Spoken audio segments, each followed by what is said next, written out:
को आपने आपके संगठन को पहुंचाया है? सबसे पहले तो मैं तमाम पत्रकार बंधुओं का आभार व्यक्त करना चाहूँगा कि जब जब हमने NMOPS के बैनर तले पुरानी पेंशन बहाली की मांग को लेकर चाहे कोई धरना, प्रदर्शन, ज्ञापन, आंदोलन की जितनी प्रकार की गतिविधियां हैं, गांधीवादी तरीके से, लोकतांत्रिक तरीके से हमने हर प्रकार की जो गतिविधि की है, और छोटी से छोटी गतिविधि को भी आपने अच्छी कवरेज देकर आंदोलन को एक नई गति प्रदान की है और आंदोलनकारियों को और प्रदर्शनकारियों में एक नई ऊर्जा का संचार किया है। इसलिए आपका एक बार पुनः बहुत बहुत आभार।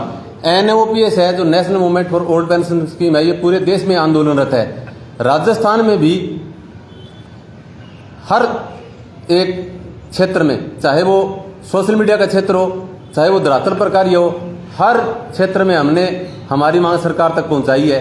चाहे धरना, प्रदर्शन, ज्ञापन के अलावा छोटे छोटे हर एक गतिविधि, चाहे काली पट्टी बंद करो, चाहे कैंडल मार्च करना हो, चाहे हस्ताक्षर अभियान हो, चाहे पोस्ट कार्ड अभियान हो, धरना, प्रदर्शन, ज्ञापन, रैली, इन तमाम प्रकार की गतिविधियों के मार्फत हमने सरकार तक हमारी मांग पहुंचाई है। परंतु जिस प्रकार से हमने जो मांग वहां तक पहुंचाई है, सरकार के और जनता के बीच में और सरकार के कर्मचारी के बीच में, सरकार के आंदोलनकारियों के बीच में सबसे जो महत्वपूर्ण कड़ी होती है संवाद की, वो होता है स्थानीय विधायक।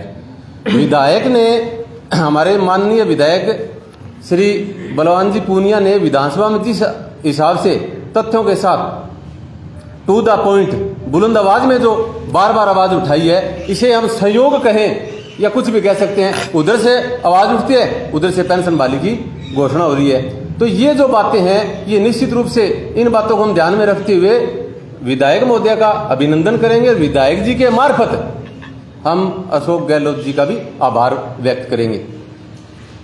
हाँ बोलो। जिस प्रकार से आप सभी कर्मचारी साथियों का जबरदस्त आंदोलन भी चला और सभी का एकजुट तरीके से कहाँ धरना प्रदर्शन आपने मांग जो है वो बुलंद की, आपको नहीं लगता कहीं ना कहीं उस मांग को ही जो है सम्मान मिला है? देखो, मेरे को ये स्वीकारने में कतई ही परहेज नहीं है कि हमारा आंदोलन मजबूत जरूर था, परंतु हमारा आंदोलन इतना मजबूत नहीं था कि हम सरकार की नाक में नकेल डालकर हमने बहाल कराई, ऐसा नहीं है। मुख्यमंत्री महोदय ने उदार हृदय का परिचय देते हुए, सभी लोगों की भावनाओं की कदर करते हुए, करोड़ों लोगों की भावनाओं को समझते हुए न केवल राजस्थान में पेंशन बहाली की घोषणा की है, बल्कि केंद्र सरकार सहित सभी राज्य सरकारों को ऐसी घोषणा करने के लिए मजबूर कर दिया है, सोचने के लिए मजबूर कर दिया गया है। अभी गुलशन जी ने पूछा था कि आप कहाँ कहाँ गए हो। हमने हरियाणा में, पंजाब में, दिल्ली में, यूपी में, राजस्थान के हर जिलों में जहां जहां हमें से संभव हो उसका हम अलग लगाने के लिए गए हैं। हमें इनविटेशन मिला तो गए ही हैं, परंतु हमें सूचना मिली है और हमारे पास समय है, तो ऐसी प्रकार के आंदोलन में रण में कोई संदेश नहीं भेजे जाते। हम निश्चित रूप से गए हैं और कोई साथी अगर नहीं जा सका तो मैं उन तमाम, जिस प्रकार से मैं मीडिया का आभार व्यक्त करना चाहता हूं, उसी प्रकार उन तमाम साथियों का, क्रांतिकारियों का, आंदोलनकारियों का और घर पर बैठे हैं उन लोगों का भी आभार व्यक्त करना चाहता हूं जो सोशल मीडिया के मार्फत, चाहे वो फेसबुक हो, व्हाट्सएप हो, इंस्टाग्राम हो, ट्विटर हो, टेलीग्राम, हर प्लेटफॉर्म का यूज करते हुए पूरे देश में एक आंदोलन को जो वातावरण निर्माण करने में सहयोग दिया था ना, वो बहुत महत्वपूर्ण चीज है। वो सरकार, जो IT सेल है, वो बड़ी पैनी नजर रखती है। आपकी कोई भी गतिविधि, कोई भी प्रयास बेकार नहीं जाता, आपकी हर एक बात पर सरकार की पैनी नजर रहती है। तो मैं फिर भी ये कह रहा हूं, जैसे राजस्थान में जो आंदोलन था, उस प्रकार का आंदोलन कई जगह है। यूपी में जो अटेवा है, वो हमारे से तुलनात्मक अध्ययन करते हैं तो उनका प्रदर्शन हमारे से मजबूत है, बावजूद उसके भी वो सफल नहीं हुए। परंतु निश्चित रूप से हमारा संघर्ष है वो बेकार नहीं गया। सर, अब राजस्थान में तो लागू हो गई जी और स्टेट बाकी है, तो क्या आपका आंदोलन जारी रहेगा? बिल्कुल जारी रहेगा। देखो, NPS है ना, वो एक बीमारी है। शरीर में किसी प्रकार में, किसी अंग में कोई बीमारी है, कोई कैंसर है, कैंसर से घातक बीमारी है ये, तो या तो उसको हम काट के अलग कर दें या उसका पूर्ण इलाज करें, तभी वो मिट सकती है। अगर एक स्टेट में लागू रहेगी तो हो सकता है किसी के लिए कोई मॉडल बन जाए, रोल मॉडल बन जाए। हम ऐसा बिल्कुल हरगिज नहीं होने देंगे। हम मॉडल उदाहरण लेकर चलते थे, पश्चिम बंगाल का लेकर चलते थे, उसके साथ राजस्थान हो गया है। और हम आशा करते हैं कि जिस प्रकार से पंजाब में जो आम आदमी की पार्टी की जो सरकार आई है, तो उन्होंने दिल्ली में घोषणा की थी। अभी अपने साथी हरिकृष्ण जी ने बताया था कि वो पूर्ण राज्य का दर्जा घोषित नहीं होने के कारण दिल्ली में वो लागू नहीं हो सकता। तो हम केजरीवाल जी से और आम आदमी पार्टी से पूरी उम्मीद करते हैं कि पंजाब में भी इसी प्रकार होगा, छत्तीसगढ़ में होगी, अब मात्र 2-3 दिनों में जैसे अशोक गहलोत जी ने राजस्थान में घोषणा की, छत्तीसगढ़ में हाथों हाथ हो गई और पंजाब में भी वो सरकार आ गई, तो 4 स्टेट तो सीधे ही मानो, पश्चिम बंगाल ऑलरेडी पहले से ही था। तो ये जिस प्रकार से हम कहते हैं शरीर के किसी हिस्से में ऐसी प्रकार की बीमारी नहीं रहनी चाहिए, तो पूरे देश में भी हम ये चाहते हैं कि पूरे देश में ओपीएस होना चाहिए, एनपीएस का कहीं नामो निशान नहीं होना चाहिए। अगर कोई सरकारें मात्र थेरेपी लगा के छोड़ देना चाहिए तो उसको छोड़ने नहीं दोगे? नहीं छोड़ने दें, हम हमारा प्रयास जरूर करेंगे। वो माने या ना माने वो सरकार की बात है, परंतु मेरे को इतना पता है कि लोकतंत्र है ना, ये of people for people by people, democracy is of people for people by people. जनता के लिए जनता द्वारा शासन है, जनता जैसा चाहेगी वैसा होगा। अब जनता कितने चाहती है, ये जरूरी नहीं है कि ओपीएस का मामला केवल एनपीएस कार्मिकों का नहीं है, सभी का ये मामला है, ओपीएस के अंतर्गत है, उनका भी है, वो परोक्ष रूप से प्रभावित है। और तमाम प्रकार के जितने भी एक जन आंदोलन था, आप ये बताओ रीड के अंदर बैठे थे 20 लाख अभ्यर्थी बैठे थे, क्या 20 लाख को हम काउंट नहीं करेंगे? जो करोड़ों लोग बैठे पूरे देश के अंदर, ये एक जन आंदोलन है। जन आंदोलन जब पूरी अपना परवान पर चढ़ेगा तो निश्चित रूप से सरकार ये सोचने के लिए मजबूर होगी। सरकार के जितने भी फैसले लिए हैं वो सोशल मीडिया पर उन्होंने लोगों की नब्ज पकड़ी है। तो हम निश्चित रूप से, आजकल सोशल मीडिया जमाना, एक क्लिक के साथ पता चल जाता है कि हमारी भावनाएं क्या है, तो हम निश्चित रूप से कामयाब होंगे। समय लग सकता है, हमने पहले भी कहा था कि जब जब राजस्थान में जमाना हुआ और अच्छी बरसात हुई है, उसके लिए घटाएं उत्तरी पश्चिमी राजस्थान से उठी है। और इसी भादरा क्रांतिकारी धरा से जब हमने एसडीएम का ज्ञापन दिया था तो हमने कहा था कि ये आंदोलन की चिंगारी जो भादरा से उठी है पूरे राजस्थान के मौसम को अंगड़ाई लेने पर मजबूर कर देगा, और ऐसा ही हुआ। परंतु मैं फिर भी कह रहा हूं कि उस दिन हमने कहा था मजबूर कर देगा, परंतु मैं फिर कहता हूं कि अशोक गहलोत जी को हमने मजबूर नहीं किया। उन्हें उदार हृदय का परिचय देते हुए, करोड़ों लोगों की भावनाएं कदर करते हुए पुरानी पेंशन बहाली की घोषणा की है। परंतु अगर कोई नहीं मानेगा तो पूरे देश में हम उनको मजबूर करेंगे इसी घोषणा करने के लिए। अच्छा सुरेंद्र जी, एक सवाल मैं पूछ रहा हूँ आपसे कि जिस प्रकार से पूरा आपने संगठित होकर इस आंदोलन को जी, क्या इसमें किसी प्रकार से कोई राजनीतिक एंगल की एंट्री भी थी या नहीं। संकीर्ण देखो, आंदोलन में ना कोई भी व्यक्ति हो, कोई भी कर्मचारी हो, प्रत्यक्ष और परोक्ष रूप से किसी भी राजनीतिक विचारधारा से जुड़ा हो सकता है, इसी राजनेता से उसके अच्छे संबंध हो सकते हैं। परंतु जब आंदोलन से व्यक्ति जुड़ता है, वो सभी प्रकार की बातें, जब संवाद होता है, खुल के हमारी बातें होती है, प्लस माइनस सभी देखते हैं, तो 1-2% की तो मैं कह नहीं सकता, हालांकि हमारे आगे तो वो भी नहीं आए। सभी ने संकीर्ण मानसिकताओं से ऊपर उठकर एकता का परिचय देते हुए बहुत शानदार तरीके से आंदोलन में साथ दिया है। जितने भी संगठन है, national movement for old pension के मूवमेंट सिर्फ एक गति को, एक उद्देश्य को लेकर चलता है। जिस दिन हमारा उद्देश्य पूरा हो जाता है उस दिन आंदोलन समाप्त, मूवमेंट खत्म। परंतु ये जो और संगठन है, ये तो महान उद्देश्य को लेकर है, इनकी बहुत उद्देश्य है और एक से ज्यादा इनकी मांग है। ये तो चलता रहेगा। आज हमारे कर्मचारियों को जो फैसिलिटीज मिल रही है वो इन आंदोलनों की बदौलत मिल रही है। एनओपीएस तो अब 4 साल से है, तो हम उनका सहयोग करते हैं, वो हमारा सहयोग करते हैं। हमारे में किसी प्रकार की कोई मीन मेक नहीं है, बहुत ही शानदार तरीके से सहयोग कर रहे हैं। पुराने साथी तो नए से भी ज्यादा करे, ये हमारे पथ प्रदर्शक के रूप में, मार्गदर्शक के रूप में, और उनका अनुभव हमारे काम आ रहा है। कहीं भी एक ये पुराने वाले साथी और जो संगठन वाले है, जो मैसेज मात्र से हमारे एक मैसेज से व्हाट्सएप ग्रुप करते हैं ना, सैकड़ों की संख्या में हाजिर हो जाते हैं। आप शिक्षक संगठन से तमाम लोग आते हैं जी, जाहिर सी बात है, राज्य में और भी कर्मचारी हैं जी, अन्य जो विभागों के, टोटल लगभग पूरे स्टेट का जिक्र करें तो कितने कर्मचारियों को ओपीएस बहाली के बाद फायदा मिलेगा, और अकेले भादरा का जिक्र करें तो कितने लोगों को ओपीएस से फायदा मिल सकता है? देखो जी, फायदा है ना, वो एक तो होता है प्रत्यक्ष, एक होता है परोक्ष। मैंने कहा परोक्ष रूप से तो सबको मिलेगा। राजस्थान के अंदर मैं मोटा मोटा नियर अबाउट बता रहा हूँ, राउंड फिगर में 7 लाख कर्मचारी है, उसमें आधे से ज्यादा 4 लाख के लगभग राजस्थान में एनपीएस के कार्मिक है, उन सबको मिलेगा। भादरा में टीचर वर्ग होगा लगभग 1000 के लगभग 1000, तो उनको सबको होगा। रही बात कार्मिकों की, तो ये तो सबके लिए, केवल टीचर्स के लिए नहीं है। अब हरियाणा छोटा स्टेट है, अगर उस तरफ जाएं तो हरियाणा में लगभग 1,70,000 है, पंजाब में 182 के लगभग है। हमने सोशल मीडिया के आंकड़ों से मैं बता रहा हूं, तो फायदा तो सबको ही होगा। जो ओपीएस के बारे में कहा जा रहा है कि ये एक प्रकार से निजीकरण पर जोर है, क्योंकि इसके बलबूते सार्वजनिक क्षेत्र भी मजबूत होगा।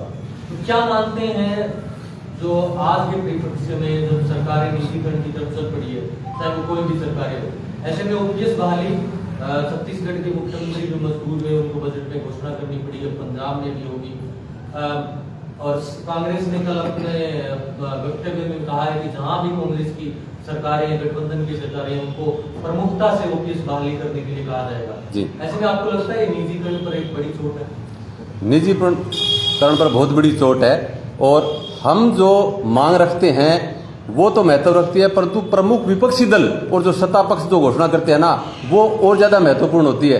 चाहे कांग्रेस पार्टी ने कहीं घोषणा की है तो उनकी सरकार नहीं है, परंतु वो एक राष्ट्रीय लेवल की पार्टी है। वो जिस प्रकार की घोषणा करती है तो हमारे आंदोलन को मजबूती मिलती है।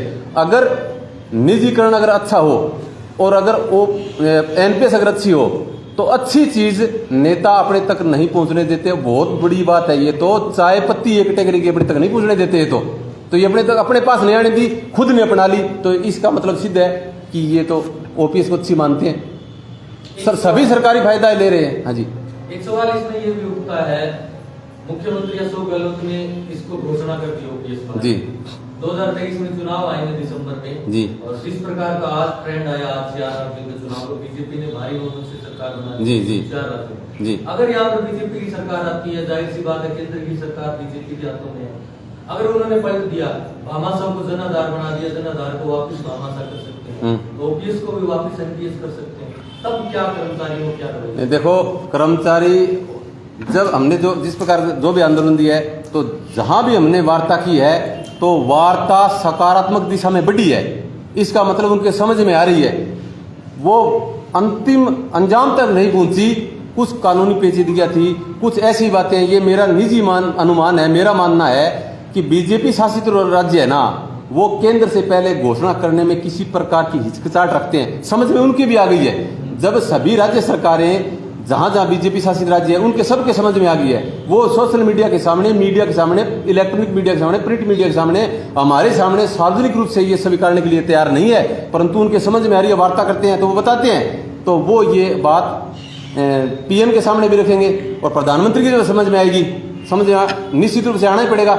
एक ऐसा समय था मंदरूप जी जब एनपीएस और ओपीएस को लेकर चर्चा कहीं होती भी नहीं थी, और आज हर घर से लेकर संसद तक, संसद के भीतर और बाहर इसकी चर्चा होती है। और जिन्होंने एनपीएस को लागू किया, चाहे वो कौन सी पार्टी का ही नेता हो, कौन सी पार्टी की सरकार हो, वो खुले मंच पर जाकर आम लोगों के बीच में ये कह रहे हैं कि ये हमारी गलती थी, अगर हम दोबारा आए तो हम ये बहाल करेंगे और उसका फायदा होगा।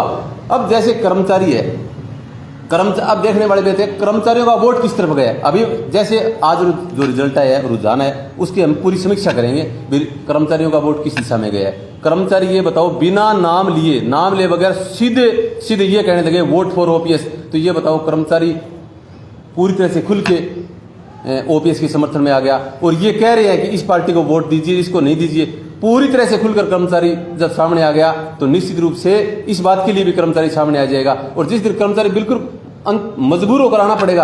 आपको अगर याद हो कि 6 अप्रैल 2020 की बात है, हमने एक ज्ञापन दिया था एसडीएम के मार्फत राज्य सरकार को। उस समय हमने कहा था कि जो पैरामिलिट्री फोर्स और जो राज्य पुलिस है वो कई मामलों में बंधी हुई है, वो जानबूझकर भी सरकार का विरोध नहीं कर सकती। तो हमने कहा था कि जिस प्रकार से ये जो अपना मामला है, ये केवल कर्मचारियों का नहीं है, और अर्धसैनिक बल और ये जो पुलिस है ये हमारे आंदोलन के साथ होगी तो निश्चित रूप से सरकार के गले की घंटी बन जाएगी। और सहयोग ऐसा था कि दूसरे दिन फ्रांस में पुलिस एनपीएस के मामलों को लेकर सरकार के सामने होगी। जब पुलिस सरकार के सामने हो जाएगी, अर्धसैनिक बल सरकार के खिलाफ हो जाएंगे, प्रदर्शनकारियों के साथ हो जाएंगे, तो नेताओं की जान कौन बचाएगा? इनको मजबूरन होकर बहाल करना पड़ेगा। लेकिन जिस प्रकार का आज ट्रेंड दिखा है चुनाव में, समीक्षा आप करेंगे? लेकिन बिल्कुल करेंगे जी। 4 राज्यों में जी, जिस प्रकार से आज यूपी का सुबह ट्रेंड देखा जी, बैलेट पेपर के नतीजे आए, उसमें बीजेपी आगे जी, और अब भी बहुत भारी बहुमत से बीजेपी आगे।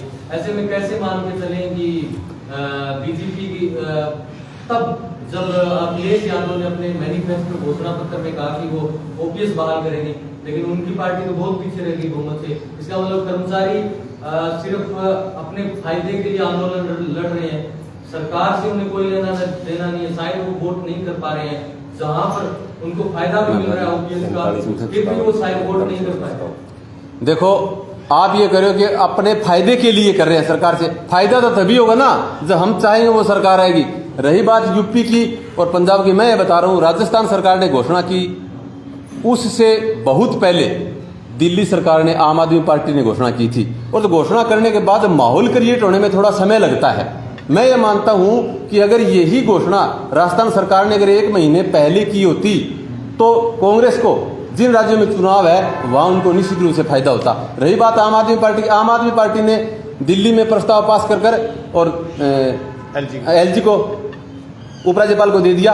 अब पूर्ण राज्य का दर्जा घोषित नहीं होने के कारण ये इनके बस की बात नहीं थी, उसका सीधा फायदा आप देख लो पंजाब में कितना है। आप सोच भी नहीं सकते थे इतनी सीटें लेकर पूर्ण बहुमत के साथ उन्होंने सरकार बनाई है।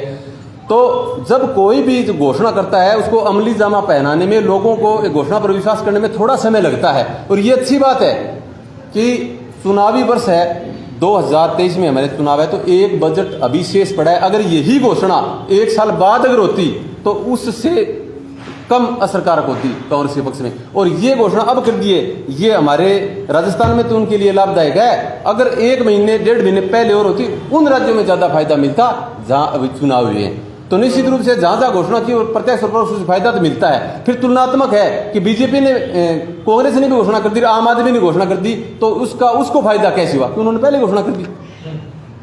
तो आपने 2 विधायकों का नाम लिया, बलजीत यादव जी, और बलवान भुटिया जी। तो क्या मान के चले 2023 दिसंबर में कर्मचारी जो भादरा और बहरौल के हैं वो उनके साथ जाएंगे? आप कह रहे हैं कि सबसे ज्यादा आवाज उन्होंने उठाई है। बिल्कुल, देखो हम विधायक जी का नागरिक अभिनंदन करेंगे।